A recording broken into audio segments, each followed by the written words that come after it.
नमस्कार मित्रमैत्रिणींनो. आज आपण ऐकतोय सप्तपदी पर्व नवे भाग 19. यावेळी रिद्धीचा वाढदिवस परीक्षा सुरू असतानाच आला. परीक्षा सुरू असल्याने रिद्धी अभ्यासात गढून गेली होती. मंजिरी मात्र तिच्या वाढदिवसाची तयारी करत होती. तिला ड्रेस घ्यायला चल म्हणून आग्रह करत होती. मॉम, तू आण ना तुझ्या चॉईसने, घालेन मी, रिद्धी म्हणाली. अगं, अर्ध्या एक तासात परत येऊ, जास्त वेळ नाही लागणार, नाहीतर मग असाच आणला तसाच आणला कटकट करत बसशील, मंजिरी म्हणाली. माहीत आहे ना, मग मला ड्रेस घ्यायला किती वेळ लागतो. मला नाही करता येत लवकर चॉईस, रिद्धी म्हणाली. आता कसे करायचे तूच सांग. तू आण ना मॉम, तुझी चॉईस एकदम बेस्ट आहे. बघा, नंतर कटकट केलीस तर तुला सांगते, मंजिरी धमकीवजा आवाजात म्हणाली. आणि कुणाकुणाला बोलवणार आहेस घरी त्याची लिस्ट दे मला. नको ना बोलवायला कुणाला, आपण नेहमीप्रमाणे वात्सल्यमध्ये जाऊन साजरा करूया, रिद्धी म्हणाली. मागच्या वेळी तर कटकट करत होतीस, आता कशाला वात्सल्यमध्ये जायचं आहे तुला, मंजिरी म्हणाली. माझं काय नातं आहे त्या आश्रमाशी हे मागच्या वर्षी मला कुठे माहीत होतं. माझी नाळ जोडली गेली आहे तिथे जाऊन साजरा करायचा आहे मला वाढदिवस. मी माझं अस्तित्व विसरायला नको ना, रिद्धी मंजिरीकडे बघत बोलली. मंजिरीच्या डोळ्यात नकळत अश्रू उभे राहिले. तिने जवळ घेऊन रिद्धीला कुशीत घेतले. बाळा, मी तुला माझ्या उदरात नाही वाढवले ग, पण खरंच सांगते, कधीच मनातही आले नाही की तू माझी लेक नाहीस. जेवढं मला शक्य होतं तेवढं प्रेम दिलं मी तुला आणि आदित्यलाही, आणि पुढेही देत राहील. बोलताना मंजिरीचा कंठ ताटून आला होता. मॉम, मी तुला वाईट वाटावे म्हणून नाही ग बोलले. माझ्या सख्या आईनेही केली नसती एवढी माया केलीस तू माझ्यावर. मी खरंच खूप खूप नशीबवान आहे. तुझ्या प्रेमात न्हाऊन निघण्याचं भाग्य मिळालं मला, रिद्धी मंजिरीच्या कुशीत आणखीनच घट्ट बिलगत बोलली. सख्खी आणि सावत्र असं काही नसतं. आई ही आईच असते. तू माझ्या कुशीत आलीस आणि मला आई बनण्याचा मान मिळाला. पूर्ण झाले ग मी. तुझ्यामुळे हे सुख माझ्या पदरात पडलं. तू का मनात ठेवतेस या गोष्टी, मंजिरी बोलली. मनात नाही ठेवत, पण बघ ना, माझ्यासारखी कितीतरी अनाथ मुले आहेत तिथे. पण त्याहून फक्त माझं नशीब चांगलं म्हणून मी तुझ्या कुशीत आले. सगळ्यांनाच नाही मिळत ना, तिथल्या मुलांनाही कधीकधी माझा हेवा वाटत असेल. मी आणि आद्विक खरंच फार नशीबवान आहोत. पण हा आनंदाचा दिवस मला माझ्या भावंडांसोबत साजरा करावासा वाटला, त्यात काय गैर आहे, रिद्धी म्हणाली. म्हणून तर आम्ही दरवर्षी तुला आणि आद्विकला तिथे नेतो. तुझा डॅडसुद्धा त्याच्या वाढदिवस तिथेच साजरा करतो. बरं वाटतं ग लेकरांच्या चेहऱ्यावर थोडंसं असू बघितलं की, मंजिरी म्हणाली. मॉम, पण यावर्षी मी तिथे केक कट करणार नाही. फक्त तिथल्या मुलांसाठी जेवणाचा कार्यक्रम ठेवूया, रिद्धी म्हणाली. फार समजदार झाल्यासारखी वागतेस एवढ्यात. काही विशेष आहे का, मंजिरी तिला चिडवत म्हणाली. काही पण काय ग मॉम, काय विशेष नाही. आता 19 वर्षाची झाली आहे मी. बालपण संपलं ना माझं, रिद्धी म्हणाली. असं नाही बोलायचं. जोपर्यंत आईवडिलांच्या छत्रछायेखाली आहेस, मनसोक्त बालपण जगून घ्यायचं. मग सासरी गेल्यावर आहेतच की घर, संसार आणि जबाबदाऱ्या. तोपर्यंत लहान आहे असं समजूनच वागायचं, मंजिरी तिच्या डोक्यावर थोपटत म्हणाली. You are my world best mamma, Riddhi मंजिरीच्या गालावर ओठ टेकवत म्हणाली. You too my sweetheart, Manjiri तिच्या डोक्यावर हात फिरवत होती. माझ्या ना कुणीच लाड करत नाही. सगळे या जण या दीदीचेच लाड करत असतात. आद्विक गाल फुगवून त्यांच्याकडे बघत बोलत होता. ए जा रे, माझी मॉम आहे, रिद्धी त्याला आणखीनच चिडवत म्हणाली. त्याने हाताची घडी करून रिद्धीकडे नजर रोखून पाहिले आणि नंतर मंजिरीकडे पाहून दुसरीकडे बसला. ए पिल्लू, माझ्याकडे तूच लाडका बाळ आहेस माझा, मंजिरी म्हणाली. नाही, जा दीदीचाच लाड कर, मी राहीन आपला एकटाच. आदू रागातही फार क्यूट दिसत होता आणि त्याच्या चेहऱ्यावरचे एक्सप्रेशन तर बघण्यालायकच होते. इनामदारांच्या मुलाचा रुबाब शोधून दिसत होता. तुझाच तर लाड करत असतात सगळे. काय झालं थोडासा दीदीचा पण केला तर? ती तुझ्यासारखी मस्तीसुद्धा करत नाही, मंजिरी त्याला समजावत म्हणाली. तो काही न बोलता दुसरीकडे मान वळवून बसला.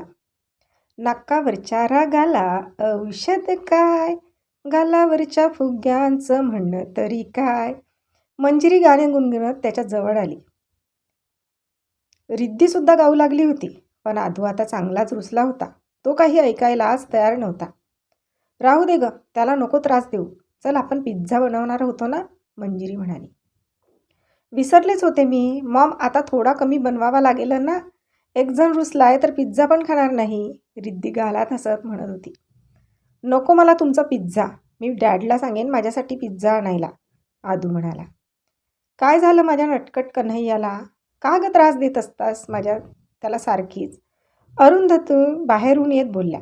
अरुंधतीला पाहून आदू धावतच त्यांच्याकडे गेला. सोप्यावर बसला तसा तो त्यांच्या मांडीवर जाऊन बसला. मंजिरीने नाक मारलं का तुला?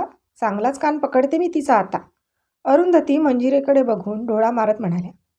नाही मम्माजी, पण मम्मा फक्त दीदीचाच लाड करते, माझा करतच नाही, आदू बोलला. मी करते ना तुझा लाड. हे बघ मी तुझ्यासाठी काय आणलंय.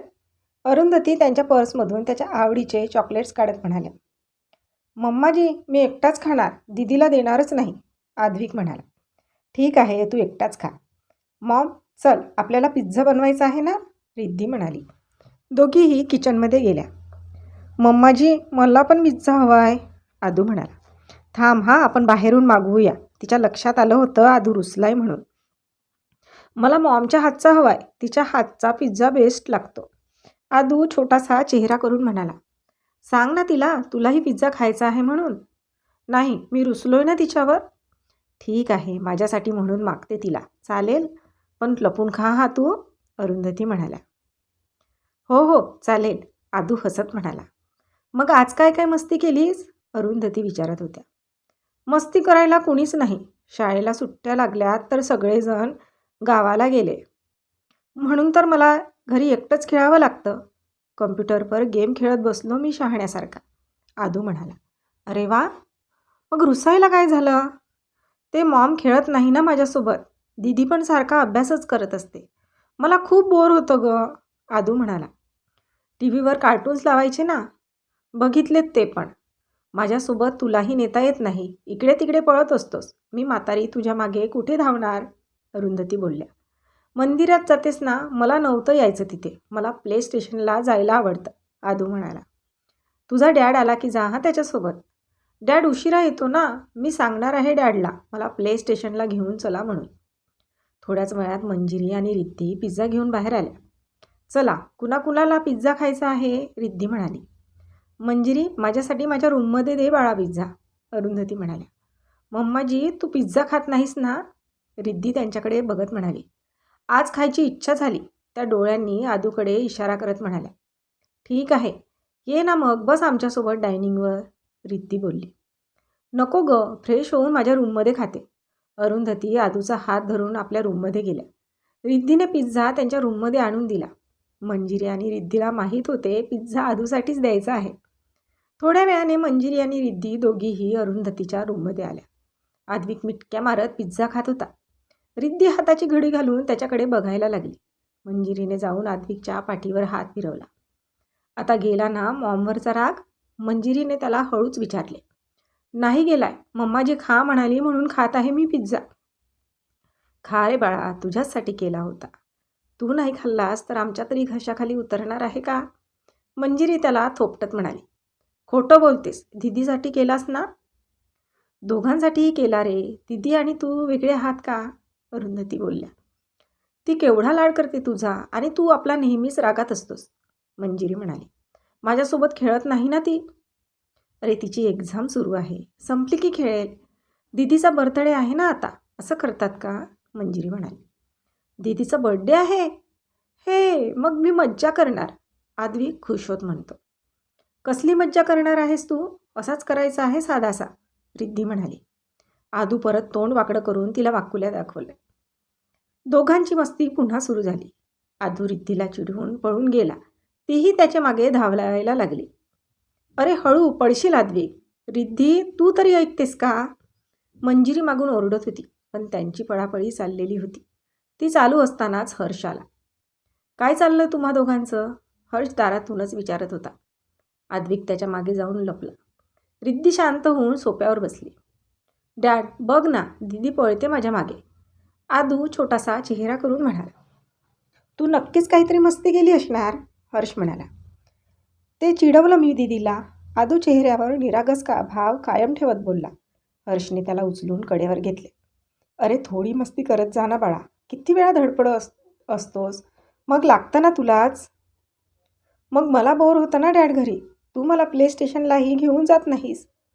बरं, उद्या जाऊया. चालेल? प्रिन्सेस, तू येणार आहेस का? हो, आदू खुश होत बोलला. नाही, मला स्टडी करायचा आहे, रिद्धी म्हणाली आणि आपल्या रूममध्ये निघून गेली. हर्षने आदूला खाली उतरवले. तो आदूच्या पोटावर बुक्की मारल्याची ॲक्शन करत होता. त्याच्या अशा करण्याने आदू खळखळून हसत होता आणि स्वतःही डिशूम डिशूम करत होता. दोघे बापले एक बराच वेळ मस्ती करत होते. आदूसोबत खेळून हर्षचा थकवा असाच निघून जायचा आणि आद्विकही खुश होऊन जायचा. हर्ष, कॉफी घ्या. मंजिरी त्याच्यासाठी कॉफी आणली होती. श्याम, थांब, मला कॉफी पिऊ दे, मग कंटिन्यू करूया. एका मुलाचा रुसवा गेला वाटतं, मंजिरी म्हणाली. कोण रुसलंय ग? तुमचा चांप रुसला होता. म्हणे माझा कुणी लाडच करत नाही, सगळे दीदीचा लाड करतात, मंजिरी सांगू लागली. हर्ष बारीक डोळे करून आद्विककडे बघायला लागला.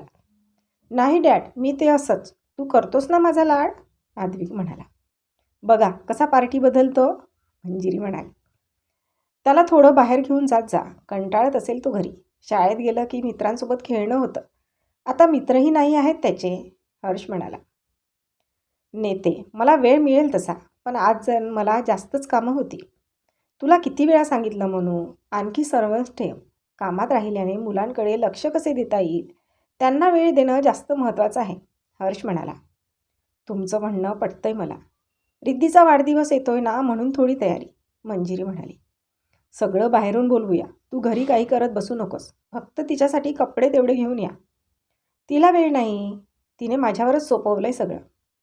एक काम करूया मग, उद्या तिघेही मॉलमध्ये जाऊया. शॉपिंग होईल आणि आदूचं प्ले स्टेशनमध्ये खेळणंही होईल, हर्ष म्हणाला. ठीक आहे, मंजिरीने त्याला प्रतिसाद दिला. तर आजचा भाग इथपर्यंतच. भेटूया पुढच्या भागात लवकरच.